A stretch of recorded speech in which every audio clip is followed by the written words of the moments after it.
विक्रम और बेताल की रोमांचक कहानी एक अंधेरी, तूफानी रात थी।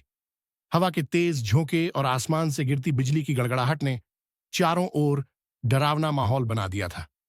राजा विक्रमादित्य अपनी तलवार हाथ में लिए उस भयावह जंगल से गुजर रहे थे। उनके पीछे पीछे चल रहा था उनका सबसे बड़ा रहस्य, बेताल। बेताल ने अपनी आवाज में एक रहस्यमयी गूंज पैदा करते हुए कहा, राजा विक्रम, मैं तुम्हें एक और कहानी सुनाऊंगा, लेकिन याद रहे, अगर तुमने मेरी कहानी के अंत में जवाब दिया तो मैं फिर उड़कर पेड़ पर जा बैठूंगा, और अगर तुम चुप रहे तो तुम्हारा सिर चूर चूर हो जाएगा।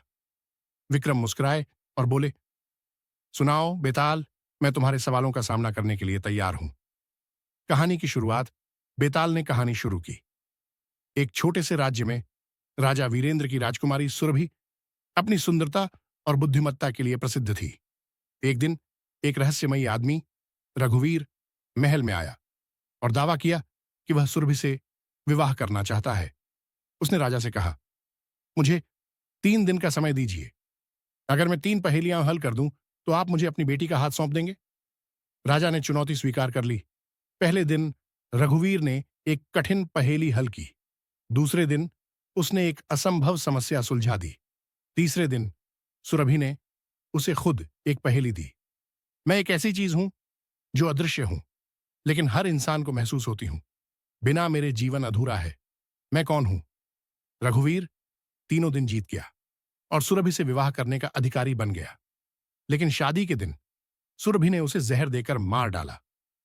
बेताल का सवाल, तो राजा विक्रम, बेताल ने अपनी गूंजती आवाज में पूछा, सुरभि ने ऐसा क्यों किया?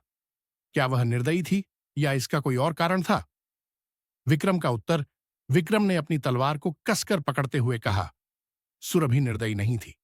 उसने ऐसा इसलिए किया क्योंकि उसने देखा कि रघुवीर का इरादा नेक नहीं था।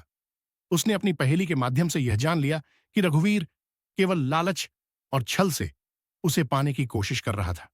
अदृश्य चीज जो जीवन को पूरा करती है वह है सच्चा प्यार। रघुवीर में यह प्यार नहीं था और सुरभि ने राज्य और खुद की रक्षा के लिए यह कदम उठाया।